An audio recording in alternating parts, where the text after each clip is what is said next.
Opening credits. Bear Date. A Bear Shifter Paranormal Romance. By Selena Coffey. Auto-narrated using Google technology. Chapter 1. Kaia Phillips stared out of her friend Tessa's SUV and wondered just what she'd let herself be talked into. She saw no coffee shops, no clothing stores, no bars or clubs, just a building that resembled an overgrown log cabin with a lot of windows in it. Pretty but not what she thought of as vacation material. But here she was feeling like a lost city girl in the country. She wasn't going to act like the stereotype, however. She was going to give this place a chance. Even if it might bore her to death. There wasn't even a daiquiri shop, like she'd found in Louisiana. Now that was a vacation to remember. Or not, she thought with a smile as they pulled their luggage out and went into the resort. Joined by her two friends, Tessa and Cora, Kaia came to the Singing Stones Resort in the northern mountains of Georgia for a 2-week stay. Tessa suggested it as a way of getting Cora's mind off of her troubles before she gave birth to her daughter, and Kaia had balked but thought it was a good idea in the end. Some hiking through nature trails instead of parks might be good for her too. Tessa loved nature, so it was a natural choice for her. Kaia had never really left the city though. Her parents were from Atlanta, they'd always lived there, and she grew up there. Nature was as foreign as going to another planet for her. The suburbs of Atlanta had been as close to nature as she'd ever come, or wanted to come. Kaia loved Tessa and Cora, and knew Cora needed this getaway before the fall semester at the school where they all taught started, so she'd agreed to it. Pushing her and Cora's suitcases into the main office, Kaia listened, as Tessa dealt with the woman behind the check-in counter. Kaia caught her own reflection in a mirror over the desk, and checked herself before turning away. Still the tall, slim, biracial woman with black hair and blue eyes that she'd always been.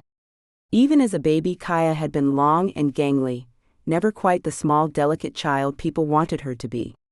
Kaia was built for a different purpose in life, but she'd still ended up in teaching. She loved her chosen path, and though she had the body of a woman made to be a warrior, without all of the bulging muscles, she was fit and intelligent. Her mind thrived at the tasks she was assigned, and she wouldn't change her job for anything. Kaia's brain focused on the conversation going on in front of her, and as she heard the rude dismissal of the woman at the desk, Kaia felt a sudden urge to climb over the desk and punch the cow in the mouth. How dare she talk to Tessa that way, telling her to get out just because the dates were wrong on the computer. Normally a calm woman that settled disturbances by merely raising an eyebrow, the rude way in which the worker was talking to Tessa really flew all over Kaia. She'd taken a step closer to the woman, preparing to yank her over the desk, when a tall man walked up and sent the woman on her way. The man was handsome, very handsome, but he seemed to only have eyes for Tessa. Kaia stepped back into the background, allowing the man to speak with Tessa. The offer of upgraded rooms as an apology suited Kaia just fine, and when she got to the room and seen champagne and an invitation for all of them to come to dinner, Kaia thought the place might have something to offer after all, especially if the other men were as handsome as that fella. He'd said his name was Hale. There was more to the man than he let on. Kaia knew that instantly but said nothing. She had her own secrets to hide. One of them being that Cora was pregnant, but that was just scratching the surface of it all. She dismissed her friend's discussion about shifters, as Cora finished getting ready and watched the other two women. A watcher of people by nature, Kaia could come off as cold and reserved, but she wasn't. She just let people talk while she listened. She smiled inwardly as she wondered what would happen if her friends actually met up with real shifters, of any variety.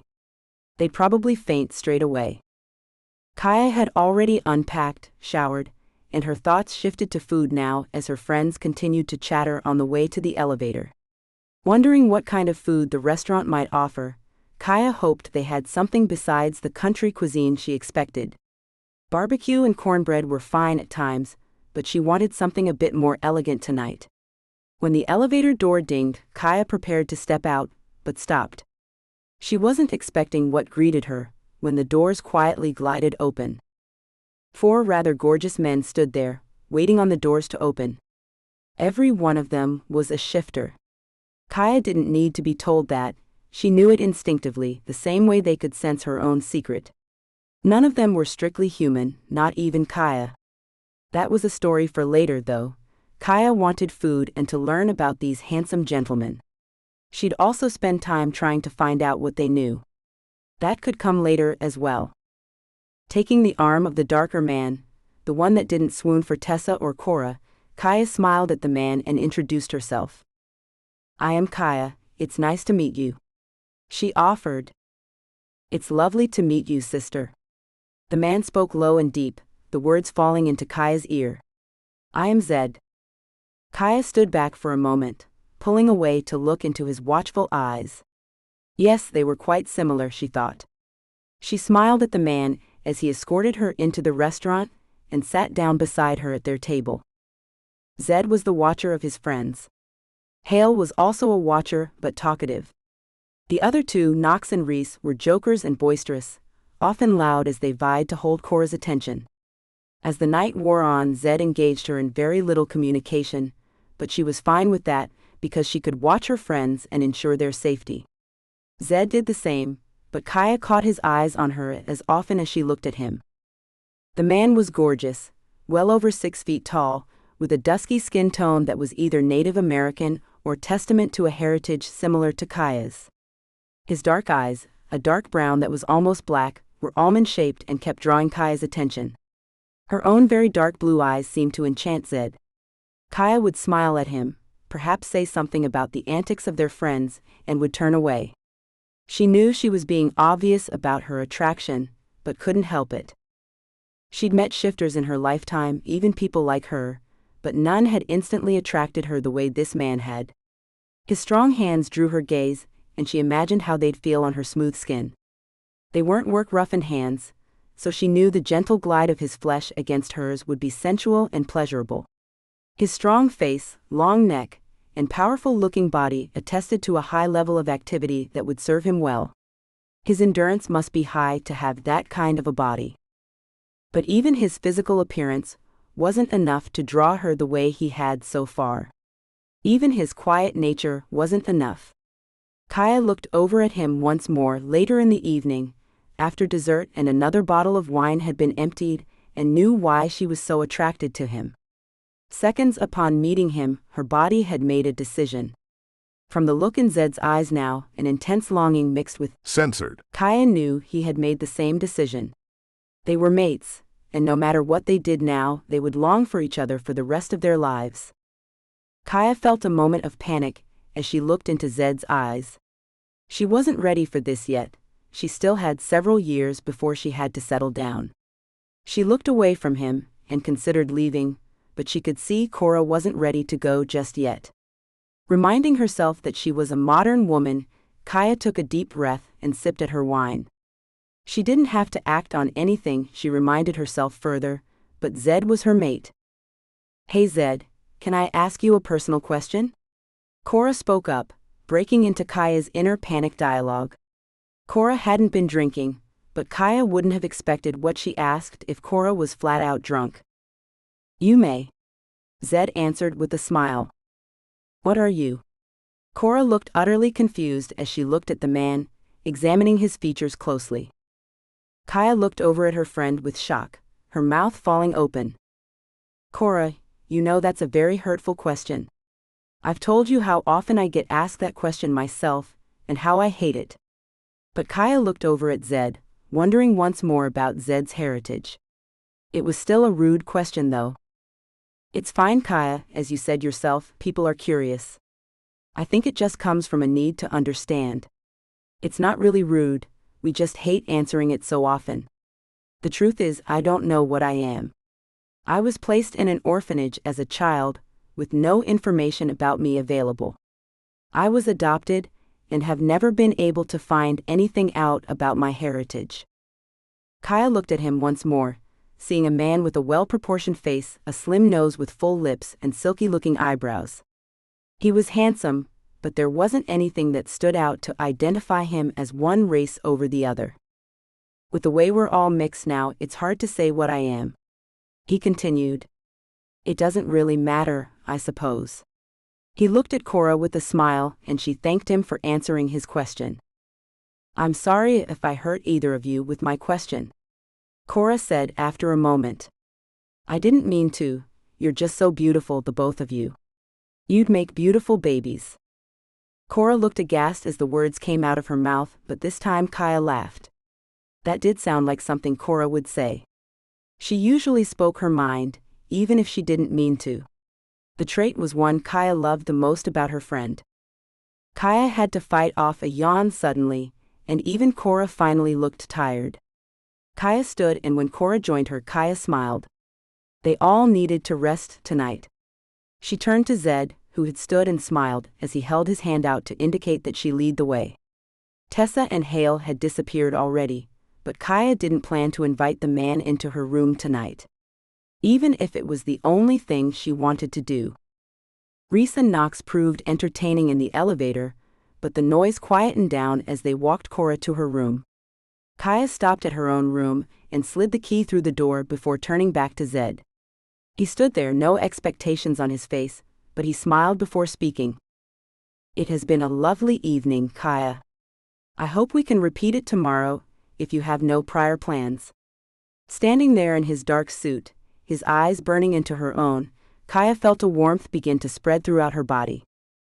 I'd love that. She leaned towards him as she spoke, as if drawn to him by an invisible rope. Her breath shook as he leaned into the doorway, his arm braced against the frame. Kaia thought he'd censored her then, but he only brushed a finger down her creamy smooth cheek, past her lips and down to her jaw before standing up straight. Tomorrow it is then. I'll see you sometime after lunch. I'll be busy until then, but I'll definitely see you after that. Then he walked away, and Kaia was left standing in the door, watching him walk away. Putting her left hand over her heart and smiling broadly, Kaia walked into her room and straight for the jacuzzi tub centered in front of the balcony. Pouring in some soap, Kaia watched as bubbles formed and stripped down. As she slid into the hot water, she sighed deeply, feeling tense and tired muscles relax. Looking out at the view of the moon as it crossed the sky, she now understood why the tub had been put in such an awkward place. She could sit here all night watching the moon as it journeyed through the sky. She sighed and looked over at the nightstand, knowing it contained a device that could take her beyond the moon to her own planet. The planet her parents originated from. Kaia sunk under the water once, before popping back up to watch the sky once more. She felt uncomfortable with the knowledge she had. Her whole life had been a farce, a lie to blend in. Kaia was biracial. Her father was white, while her mother was a dark shade of coffee, but that was because these were the shapes her parents took to blend into the alien world of Earth. They really came from a planet called Talarian, a place that spawned the shifters, the race of beings that could shift into anything. In their current forms, Kaia's parents appeared as humans, as did Kaia.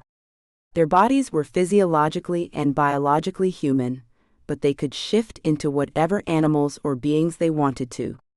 They would then be exact copies of the animals they looked like. Children of these aliens, however, could only shift into one animal, most commonly bears and wolves, but sometimes large cats or even mythical creatures. Over time, some of the children weren't able to shift at all, becoming anomalies among the alien community. Nobody understood what caused the shifting to fail, but they knew that as each generation was produced, the chance of creating a child that could not shift, even from two shifter parents, increased. Sent here over the last 1,000 years, the Talarians, as they called themselves, all had a mission, even those that had family ties that were generations old. The men at the resort, for example, had Talarian ancestors that came so long ago their descendants no longer knew who they were, accepting their existence as some ancient race of humans from Earth. People such as Kaia's parents had been sent over the last few decades to instruct the old shifter groups, to teach them their mission, but Kaia hadn't been assigned a group yet. She assumed she'd soon be assigned this one. Getting out of the tub, Kaia dried off and walked over to bed, slipping between the pristine white sheets to feel their silky texture against her bare skin. The Talarians all had a mission here, to observe, to record, and to send data back home. There were Talarians throughout the universe, watching, observing, and recording the rise and fall of civilizations. Kaia had not been to Tellurian since she was a small child, but could go if she wanted to. Her parents had taught her about the place, had taught her about their mission and about who she was. A peaceful race the Tellurians only observed, never interfering if it could be helped. Kaia wondered if she could get some answers about Zed there, but decided against the idea for now. She had far too much on her plate. Things to tell him and his friends, things to teach them. And a mating to put off, or not. Chapter 2. The next day found the ladies hiking. It wasn't long before Kaia realized they were lost, though she tried to hide it for a while as she tried to backtrack. Her thoughts kept drifting to Zed, and before she knew it, her little ducklings had followed her onto an unknown and unmarked path. Now she had no idea how to get them out. She heard Cora and Tessa talking, the peevish tone of Tessa's voice unusual and holding her attention for a moment, but then she slipped back into concentrating on her surroundings. As Cora's tone changed to her own peevish tone, Kaia finally stopped replying in an offhand way and turned to them to break up the slight argument. The men may find us, yes, let's go back to the river and wait there. Kaia quietly followed the women down the hill they were on, and quietly waited for the men. She knew herself that Zed was on the way. Already their bond had formed, and it was disconcerting, knowing that it had already grown to include this vague form of communication. Kaia had spent most of her life forming vague, casual relationships with censored partners. She hadn't taken a chance on love because her parents told her she'd know when she found the one, their souls would bond. She'd never felt anything more than affection for a partner, never the knowing her mother and father described to her. Not until now, anyway. Tessa was assuring Cora that the men would find her, but Kaia, taught to always blend in and deflect talk about their race, attempted to talk the women out of the notion of some kind of mystical connection with the men they suspected were shifters, and paced around the clearing. Her words of denial were a lie, however, because she could feel Zed. She knew Zed was getting closer. She could feel a warmth in her abdomen around her stomach that spread as he drew near her. By the time she saw the headlights of the ATV, her whole body felt warm but not unpleasantly so. As the ATVs approached, Kaia stood in the clearing, her arms crossed over her stomach as she observed the men. Each looked relaxed, as though they weren't concerned, just picking up the ladies as though this had all been planned. Yes, they seemed to have formed bonds with her friends, this was good. Nodding her head in approval, Kaia waited for Zed to pull up near her. She grinned at him, and he held his hand out to her. Taking his hand, Kaia climbed onto his ATV, her bare legs pressed into his jean-clad ones. Before she knew it, they were speeding away, her arms around his waist. Despite there being a backrest, she wanted to be close to her mate. Her life mate with the broad, censored, and the tight abdomen full of rigid muscles that seemed to jump beneath her fingers, the man so close she could smell the scent of his skin and feel the heat burning through his clothes. Kaia settled in, her head resting on Zed's back as they drew closer to the resort. Soon enough they were standing at her door, Cora down the hall grinning happily up at Knox and Reese. Kaia smoothed her hair down on the top of her head and licked her lips, hoping she didn't look too much of a mess. The long rope of her braided hair slithered around to lay over her shoulder as she moved, the end coming to rest at the button of her jeans. "You have such beautiful hair," Zed said, his eyes on the portion resting at the button. "Not many women let their hair grow out now." "I'm not the usual female, am I?" she said, a teasing gleam in her eye. "No, I know for a fact you are not. I believe you're far more than you know you are. Or that you let on, at least." His eyes bored into hers and Kaia's grin deepened. "Are you taking me to dinner then? It seems we've been abandoned." Kaia used her chin to point at her friend down the hall. "I promised you we'd see each other today. I didn't realize it would be in quite that way, but it wasn't enough. Do you want to have dinner in your room, downstairs, or somewhere else? I think a quiet night would be nice. We could stay here, sit out on the deck and watch the stars come out." Kaia suggested. She might not be a country girl, but she loved the view of the sky here. She could even see the Milky Way. It was so dark here, with only a couple of lights over in the parking lot. They had dinner in the warm air of the deck on the back of the resort, a table set up just for them. Zed had the lights turned down so they could stretch out on two loungers and gaze up at the sky. Dinner had been a quiet affair, both just comfortably eating and being with each other. Kaia liked that they didn't have to fill the time with chatter, but she did want to know more about him. Turning to face him on the lounger, a hand under her delicate face, she looked over at him. He was looking back and holding his hand out. She took it and gasped when he censored her knuckles, his warm lips sending a bolt of pleasure through her arm straight to her heart. They'd avoided touching for most of the night, and now their skin was together, intimate and warm. I don't think we need to play around, do we? We know what we are, we know what's happening, and I'm happy with that. Zed looked at her imploringly, asking her to understand. Are you? I've heard men of our kind don't always want to settle into a mating. Sometimes they fight it. She answered, enjoying the feel of her hand entwined with his. I'm ready. In fact, I believe I've been waiting on you my whole life. I suppose I have in actuality, but I mean that I've been ready for you my whole life. Family is important to me. I never really had one, until I fell in with these guys in college. They took me in. They've known each other their whole lives, and took me in like we were brothers from the start. Now it's time to expand on that family. Are you serious? Kaia asked, her mind whirling with possibilities. Possibilities that she was ready for, but she still needed time to think, time to get it all straight in her head. Her family wouldn't be a problem, they knew how mating worked. It was her own life that needed to be sorted, and his. He might not like the truth of what they were, and she had to tell him about that, before she let this go any further. He deserved to know. But first, she had a trip to make. Well, yeah. We're mated, I can feel it, can't you? Zed asked her with a confused look. I can, but I think I need to take this slower than that. There are things you don't know, things you should know. Kaia pulled her hand back, cushioning her head with it once more. Do you mean about my family? My heritage? I don't care about that. He insisted. No, about what you are. What kind of shifter I am? She asked, sitting up to take his hand once more. Kaia could see him closing his eyes, concentrating deeply, his head moving as though he were catching signals or a scent that was too elusive to fully understand. He finally opened his eyes, his confusion deeper now. What are you? He finally asked, his voice awestruck. I'm a Talarian. I will explain at some point, but not right now. For now, I think it's time to get to bed. The rum in this cola is making me woozy. Kaia put a hand to her head, the world really spinning around her. It was more from the presence of Zed than the rum, though.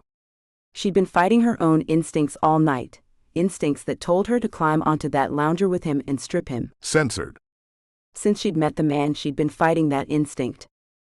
Shall I walk you up? Zed offered, standing up to help her up. That would be nice. You know that song you were talking about earlier? What's the name of it? She asked as they walked back through the resort and to the elevators. It was getting late, and only the night clerk was at the desk, just in case they were needed.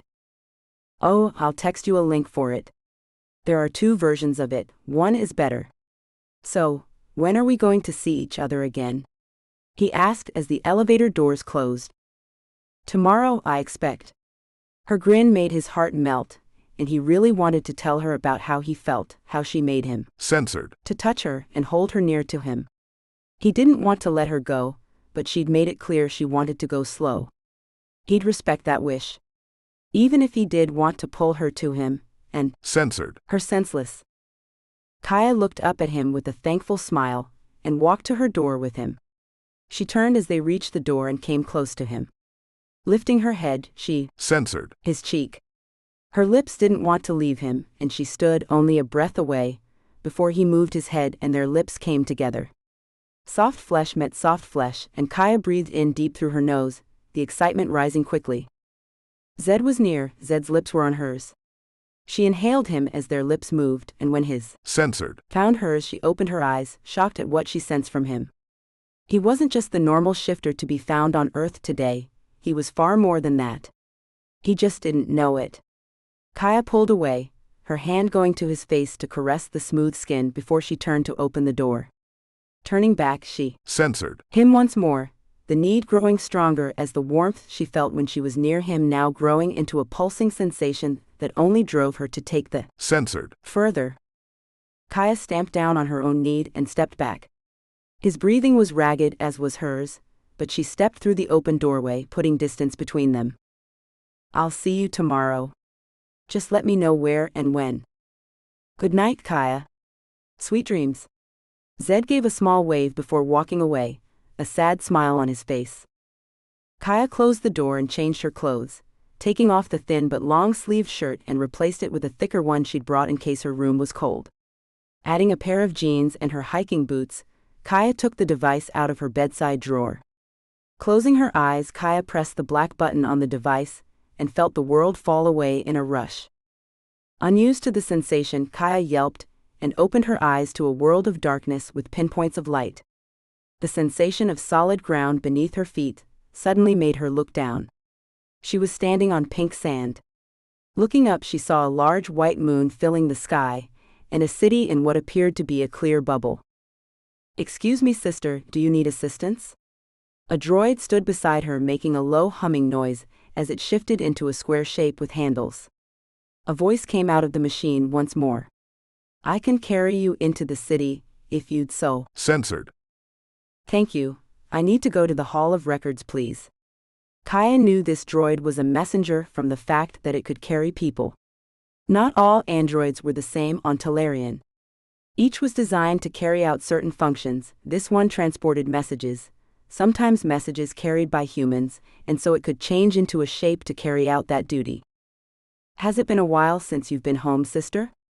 The android asked, making small talk. Yes, I was 6 the last time I was here. It's been 21 years now.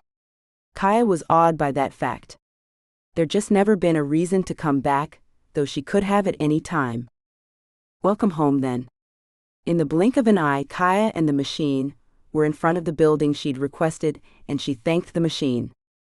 No, it was my pleasure, sister. I hope your stay here is enlightening and joyful. The messenger said before it walked away, now returned to its humanoid shape. Most Talarians took on a humanoid shape when outside of their own homes. It was the easiest form to take for running errands. Kaia looked around at the people passing by her, a variety of shapes and colors, even purple and blue on display, before she walked into the building. It had been a long time since she'd been here, but she knew where she was. All Talarians had a memory of where things were on their home planet, and though Kaia had been gone for a long time, she could still remember. She could remember almost every moment of her life, if she chose to. Looking around furtively, Kaia headed into a department that most weren't allowed into. It was the area where children were chosen to be sent to Earth. One of the ways the Talarian government decided to seed the Earth was by using children from parents that already had 2 children. Any subsequent children were sent to Earth. Only the government staff and the ruling family were exempt from this rule. This was one of the reasons so many families went to Earth without a qualm. They could keep their children and their families together. Kaia suspected Zed was one of the children. Sneaking into the main room of the department, now unmanned, Kaia headed into a research room in the department. She took the strand of hair she'd furtively removed from his head and placed it into a DNA analyzer. All Talarians, and the first generation of those born on Earth, gave up their DNA profiles so that identifications could be made. If Zed was a second-generation Talarian or later, his DNA would not be found in the system. Kaia chewed at her thumb knuckle as the machine did its job, looking through the door every few seconds to make sure she was still alone. The machine beeped and the results popped up. Kaia hurriedly hit the print button, ran to the printer and took the paper, removed the strand of hair and cleared the machine before leaving. She didn't want to be caught in the department and quickly left, shoving the paper into her back pocket. She'd read it once she was back in her room. Cracking the door, Kaia saw the only people standing in the hallway were looking up at a painting being put up on the other end of the hall, and snuck out the door, quietly closing it before she casually walked out of the hall. Heading for a bathroom, Kaia found a stall and pressed her way home. The fewer people that saw her on Tellurian, the better. Chapter 3. The next day, Kaia found herself on her own, which was fine because she needed to do some thinking. She wandered around the resort and learned that the resort got its name from the singing stones to be found around the area the resort was built on. Rather than sounding like a stone when struck, the stones made the ringing sound of metal. The stones had their own unique, individual bell-like tones and came in a variety of pitches. Kaia decided to head out to look for some. There were no signs of Tessa or Cora, so Kaia went on her own, hoping the trek would give her time to make a decision about what the paper had revealed. The information was too big to ignore, but Kaia wasn't sure Zed would really want to know. And the revealing of that information would reveal a lot about who he and his friends were. Kaia hadn't been notified about taking over this group for instruction, and normally you had to wait until you were given official notification. But her soul had mated with Zed's. This was a special situation. She felt he needed to know before she took this any further. Revealing the truth without official notification had consequences though, consequences that could cost Kaia her freedom. And she'd be in trouble for the way she gained the information she now had. Only ministers were allowed that information, but she'd snuck in to get it. Pushing her endurance, Kaia climbed a high ridge, then went down to the valley below. She could see a waterfall from the top, and wondered if there was a pool she could relax in before heading back to the resort. Following a path that looked like a deer trail, Kaia was soon at the waterfall. She soon discovered she was no longer alone. Zed was in the water, standing beneath the flow of the small waterfall, his censored body glistening in the sunlight as the water pounded down onto his shoulders. His head was bent down to his censored as he allowed the water to massage the muscles in his neck and shoulders, the water making his skin appear slick and succulent. Kaia felt her body react, and her clothes disappeared before she knew it. She waltzed into the water from the end opposite the waterfall and swam over to him, barely noticing the cold temperature of the water as her athletic body sliced through the water. She went to the deepest part of the water and stopped, staring at him. She hadn't sensed him near. That surprised her.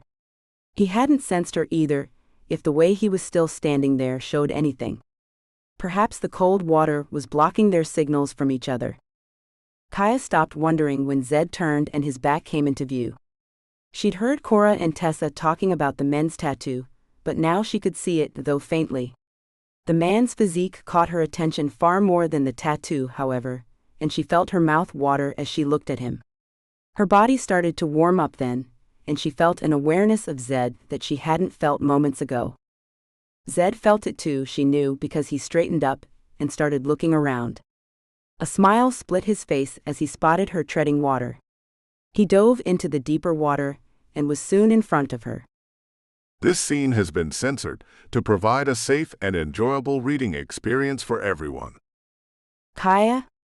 Zed's words came from her bed a few hours later. They'd come back to the resort, had some lunch, then went to her room. The waterfall had been a beautiful experience, but now they wanted comfort over passion. Well, no, passion was good, but comfort and passion was even better. Kaia smiled as she thought about it, and turned to Zed. Yes, darling? She asked, her hand running down his bare stomach beneath the duvet, down to the very root of his censored. Kaia heard his breath whistling through his teeth as he sucked in air and censored up into her hand. Stop that. I want to talk. Oh, a man that wants to talk instead of making love. I've heard it all now. Kaia laughed as she removed her hand. She felt nervous about what he wanted to talk about, but tried not to let it show as she rested her head against his censored. She let the soothing sound of his heartbeat ease her tension, and let her hand fall to his flat stomach instead. She liked rubbing his stomach, it made him purr. What are you? I know you're a shifter, but what kind? His words sounded as though they came from far away. Kaia didn't move her head, but her eyes opened to stare out of the glass doors of the balcony. Sighing deeply, she began to speak. I don't know what I am. I've never shifted, and my parents, well, They're even more unique because they produced me, but as far as I know, they've never shifted either. It was only a half-lie, but it still hurt Kaia to speak it. Her parents hadn't shifted since they came to Earth was the truth of it, there had been no need to. But what about your eyes, why aren't they brown? And why don't you have a tattoo? Though they just appeared when we turned 18? Where's yours? His questions were coming quickly together, questions Kaia didn't want to answer at the moment, but the only offer of a way out of answering wasn't exactly the offer she wanted. A loud, doom-filled tone was coming from her bedside drawer, and Zed looked over at the drawer before pulling out the device. Kaia flew across him to pull it out of his hand. No, no, no, no, no, not now, please not now. Kaia cried out before she disappeared, leaving Zed and their bed behind. She'd been summoned by the ministers, and it wasn't a good thing. Kaia Phillips, stand at attention please. Kaia heard the deep androgynous voice as the world shifted, and then firm ground appeared beneath her feet. Her head was spinning from the speed of it all, and she looked gratefully at the droid that brought her a robe. There was always a robe when a Talarian had been summoned and transported with little notice. People were caught at the most inopportune times as it happened. Kaia slipped into the robe and faced the 12 ministers before her. They sat on a rounded raised dais, 3 in each row. The highest, most powerful ministers were at the top, with the lower, more junior ministers at the bottom. Kaia looked up at them without fear. She hadn't told him anything yet, she'd revealed nothing. Nothing important anyway. Kaia Phillips, daughter of Orla and Keskoy Prindup, known as Ella and Koi Phillips, you are brought before this court to answer for your crimes. You are accused of revealing top-secret information to unauthorized personnel, obtaining confidential information, through subterfuge and subversion. How do you plead? The top minister in the middle of the top row was neither male nor female, but something in between. Their imperious tone and smarmy attitude set Kaia's nerves on edge. Knowing she was in deep trouble, Kaia looked for a representative. Not really lawyers, representatives were meant to help guide the accused through the legal process, not take on tasks for the accused. Where is my representative? She demanded to know, not seeing one. There is none. You broke into highly confidential records and used them for your own gain. This information cannot be revealed to the public, it is so confidential. You will have no representation. Now how do you plead? The second minister, definitely a female, wheezed through her long thin nose. A pale, thin woman, the minister offered no comfort to Kaia. Kaia stuttered, unsure of how to proceed. She'd done something wrong, but she had done it for her mate. In other situations, that excluded a person from prosecution. Why was it not being excluded for her? I am mated to Zed, but I have revealed nothing. Any accusations should be excluded, because of our mating. The crimes occurred before you were properly mated. How do you plead? The third minister, an overweight male that was sweating profusely under the glaring overhead lights, asked as he mopped at his face with a towel. He sounded bored. I don't plead anything. Not until I'm represented properly and have some kind of assistance. I've done nothing wrong, and I refuse to enter my plea until I'm represented. It is my right as a Talarian. Kaia spoke the words loudly and with force, her voice carrying all the way to the top rafters of the 20-foot-high ceiling. The top ministers were easily at a height of 16 feet. The room was dark, except for spotlights that shone on the ministers individually, and one on Kaia. She stood rooted to the floor, terrified but brave before the ministers that could take her freedom or her life. Bring forth Zed Bruin, it is so ordered. The highest minister called out. Kaia gasped in protest, but before she could even blink, Zed stood before her. The time to explain was over. He'd see it all for himself now. Chapter 4. Zed Bruin, you are brought before the Council of Ministers as a witness. What has Kaia Phillips told you of your origins? The highest minister asked in their deep but gender-neutral voice. What? Where the hell am I? What's going on here? Kaia? Are you all right? Is this a dream? Zed was understandably stunned and outraged at the same time. Kaia looked over at him sympathetically, but knew better than to speak to him. The minister with the nasally but feminine voice made sure he understood that. You are not to speak to the accused, Mr. Bruin. Answer the question. Her voice was irritating and demanding. I have no idea what you're talking about, or who you people are. Now before I become rude, where am I? Zed must have dressed soon after Kaia disappeared, because he at least had his jeans on. Has the accused told you of your parentage, your true origins, or about her own? The thin man at the end of the top row asked. Those at the lower levels began to grumble, and Kaia watched them, hope springing in her. Censored. No, we were just getting around to discussing it when she disappeared. Now please, where the F am I? Zed's voice demanded an answer, and the ministers sat back aghast at his tone. They were never spoken to in this manner. You are a Talarian, but you were not raised here or taught our ways. Your rudeness will be forgiven, but watch your tone, Zed Bruin, or you will pay the price. The female minister at the top answered. I don't care who you are, I'm not from here. I demand you send me home and Kaia with me. Zed's words were angry but brave, and Kaia feared for his safety if he kept it up. The ministers had total authority over all Talarians. Shish.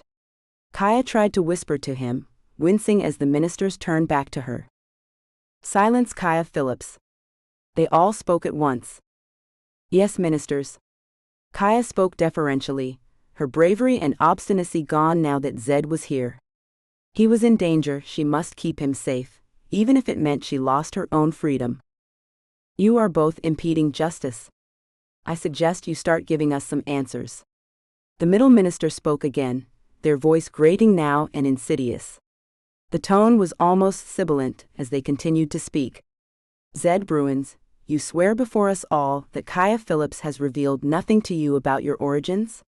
She has not told you that you were born here, that you were sent off to Earth by mistake, or what your mission on Earth is? What? No, I have no idea what you're talking about. I demand you release us at once. Wait, did you say I was born here? Zed looked amazed for a moment, then confused. Kaia had to imagine he was wondering where here was exactly. Silence. Kaia Phillips, you have revealed nothing to this man, it would seem. You are not guilty of that crime, at least. But you did break into the Hall of Records, did you not? The female minister now spoke. I did, but that was for my mate, as I've already pointed out. Correct, though the mating had not taken place. A voice from the lower ranks spoke up. It was quite similar to Zed's voice, and Kaia looked to the minister. An older but eerily similar version of Zed emerged from the darkness to stand beside Zed. Your Highness. The other ministers shouted as the man appeared from the dark. Be seated, ministers. Zed, I am your uncle, Zed Bruin. I am the kind of Talarian, and you are my heir. I have not married, so that puts you next in line. Your parents were killed when you were a month old, and somehow you were lost to us. I expect these bumbling idiots had something to do with that. The king could speak as he chose, the ministers had a lot of power on Talarian, but the king was the ruler and could overrule anything they decreed if he should choose to. Your Highness, I assure you. The androgynous minister began, but the king cut him off. Silence. We will discuss this later. Now, Zed, Kaia, if you will join me please, we will find you some clothes and get this matter settled. Hilarious led the couple out of the chamber and into a waiting car, though it was unlike any car on Earth. The contraption had no wheels and sped along the streets without actually touching the ground. Zed was amazed at what he saw, but held onto Kaia's hand as if he'd never let go of it again. Zed, this is your homeland as it is Kaia's. She is a first-generation Talarian Earthling hybrid, mix, whatever you'd like to call it. Her parents were born on Talarian, but she was born on Earth. You were born here. From what I understand from observation reports, you can only shift into a bear? The man asked. He was well-dressed and well-groomed, but his face was lined and his hair gray with age. I've never really tried to shift into anything else. I've always shifted into a bear form. My tattoo is of a bear. Zed reached around to his back as he turned in his seat. Ah, I see. You are marked then. We'll have to study this, if you don't mind. We thought only the descendants of very old clans from Earth experience this, but you aren't one of those. Perhaps it's environmental. Intriguing. The man's words trailed off as they pulled into a long driveway that led down to a squat building with 4 skyscraping towers at each corner. This was the Palace of White Stone. The Talarian sun, more red than the Earth's sun, gave the building a pink tinge as the sun began to set. I am so confused, Zed declared. Kaia will soon explain. I will see you both in the dining room. One of the droids will bring you to it after you've dressed. Zed and Kaia were led to a room where the common dress of the Talarians, silk robes with silk pants, were waiting for them. The silk was of the highest quality, and the clothing resembled items seen in China even still today, but without the designs that could be found on Chinese clothing. This clothing was decorated in an almost Celtic pattern. Kaia's black and dark blue while Zed's was black and dark brown. Soft cotton slippers were available for their feet, and they put these on as well. As they reunited, an awkward moment occurred when Kaia pulled away. I should have told you about this. She stammered out. No, from the sounds of it, it was best you didn't. And at least I know who I am now, why there was never a search for me, and all of that. My parents died. He'd ask more questions about that part later, now he was just too stunned. Yes, I suppose you're right. Kaia answered, sitting down on the bed as they waited for the droid to arrive. Soon enough the droid knocked at the door, and they went in to dinner with Zed's uncle, the king. Kaia supposed that meant he was a prince. Her mate was a real Prince Charming. The thought made her giggle as she looked over at him. Ah, here we are. Do sit down. Now, Zed, before we get to the business of eating, I have a question or two. You are both released and the slate has been cleaned, as the Earth saying goes. That wasn't quite it, Kaia thought, but close enough. Now you have a choice. You can stay here or go back to Earth.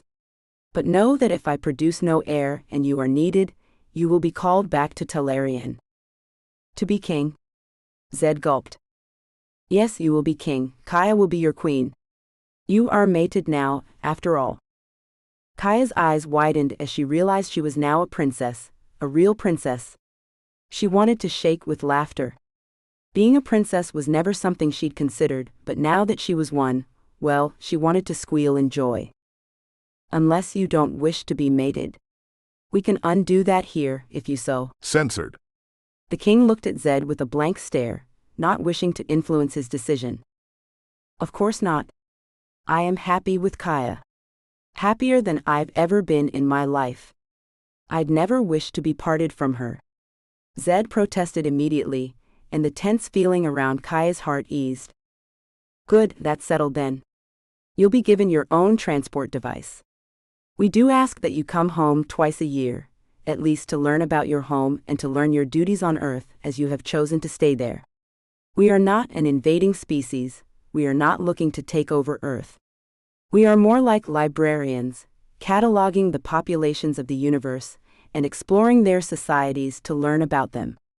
The king's words trailed off as the food was brought in by droids, and they all began to eat. The situation had turned out much better than Kaia could have ever imagined, and later that night, staring up at the 2 pink moons of Talarian as Zed's hands trailed over her flesh, Kaia wondered where they'd be in a year. It was possible they could be here. As he moved under the covers, his mouth finding her dark red. Censored. To tease her, Kaia lost her train of thought and gasped. This scene has been censored to provide a safe and enjoyable reading experience for everyone. Kaia? What do you shift into? He asked finally. She thought he'd fallen asleep, as she could have sworn he'd been snoring. She jumped up for a moment and looked at him. With a twisting motion, Kaia shifted, and before Zed there now stood a white bear unlike any Zed had seen before. Not a polar bear at all, Kaia still had black lips, eyelids, and nose. But her eyes were blue, a lighter blue than Kaia's human eyes, and the tips of her fur were a dark blue that faded into white as it came closer to her skin. She was stunning, beautiful, and proud. And she was his. Zed held his arms out, and then he was a tall black bear, his light brown eyes staring deeply into Kaia's. As bears they jumped onto the bed, transforming back into humans before they landed. "So you can shift?" Zed asked. "Yes, I can. But for obvious reasons I can't on Earth. People would want me as a trophy with my unique coloring and shape. My head is slightly different from most Earth bears, and I'm slimmer than them, more muscular than fat." She teased him with her final words. "I'll show you who's the fat one." Zed teased back, pulling her to him. Kaia squealed in laughter and tried to roll away, but Zed caught her. He'd caught her long ago, though, and she didn't really want to get away. Epilogue. 1 year later. Singing Stones Resort. Kaia looked over for her friends, cradling her 2-week-old daughter to her. Censored. As her husband brought in the girl's twin brother. Twins. Kaia couldn't believe it, but she now had a husband and twin children. Kai Bruin and Zalia Bruin were the joy of their parents' lives. "Kaia, are you in here?" Kaia heard Cora calling out. Cora was cradling her own daughter in her arms as Knox and Reese, Cora's chosen life partners, followed behind her. "I'm here," Kaia called, smiling as the group joined her and Zed. Then Tessa came in, her fists digging into her back with a pained expression on her face. "Ladies, I think we may have to cut this short. I think my water just broke." Tessa looked down at her wet pants and fainted, but her husband Hale caught her. "I'll get the car," Zed called out. Mayhem ensued as the men panicked, and the women calmly waited for them to calm down. The women discussed the new home Kaia and Zed were building between Cora and Tessa's cabins in the wood, and how much longer it would be before they moved in. Cora related how well the men were adjusting to their new fatherhood roles, and how they'd taken on the roles without arguing, anger, or recriminations. They loved their daughter Isabella, and that was all there was to it. Tessa filled them in on the many baby items Hale had bought, going through online catalogs until the house was full and Tessa put her foot down. They all hugged before Tessa left, Cora and Kaia promising not to be too far behind. Cora, Reese, and Knox left first, Kaia waiting for Zed to come in to take her and the babies to the hospital. She looked over at her husband as he drove on the now familiar path to the hospital. She'd quit her job in the city and now worked online at a university in Georgia. It kept her busy until she had the children, and she took maternity leave. "Zed, I promised I'd never keep anything from you again, so I have to tell you what the message from the ministers was this morning." He took her hand and Censored. it reassuringly. "Go on." "They've decided to make me the instructor for our clan. I will be responsible for our clan learning about our origins and restarting the missions their ancestors abandoned." "Congratulations, babe. I know you wanted that position." He looked over at her proudly. "I did. I want to teach our people about our species, about who we really are, and to broaden our horizons. To make the world a place where our children are accepted." "You'll do that, babe. You've already made the world a better place." He Censored. her hand once more, and Kaia smiled. Her other best friend was about to have her first child. She was married to her mate, and her circle of friends had expanded by 4 men and soon to be 4 children. Now she was embarking on another new journey, and the world could only get better. Kaia loved her life, her friends, and her family. The city girl who'd never stepped foot into the country had found the rest of her life waited for her there. She truly could not ask for more. The end. Thank you for reading Barely Friends. I think you'll like my Ménage Bear Shifter romance. Download Shift Quickie now. About the author. Selena Coffey is a romance writer who lives happily in London with her husband and son. She is a hopeless romantic who grew up always believing in love, and she is not ashamed to admit this.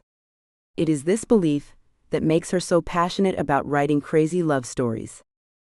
A stereotypical girly girl, she loves shopping. So whenever she gets a chance and the spare cash, you will probably find her browsing online for the next pair of shoes to add to her collection. You can find her online at www.selinacoffee.com. Contact her at hello@selinacoffee.com. Closing credits. This has been Bear Date. Written by Selina Coffee. Auto-narrated using Google technology. Copyright 2024 by Lovie Books Limited. Production copyright 2024 by Lovie Books Limited.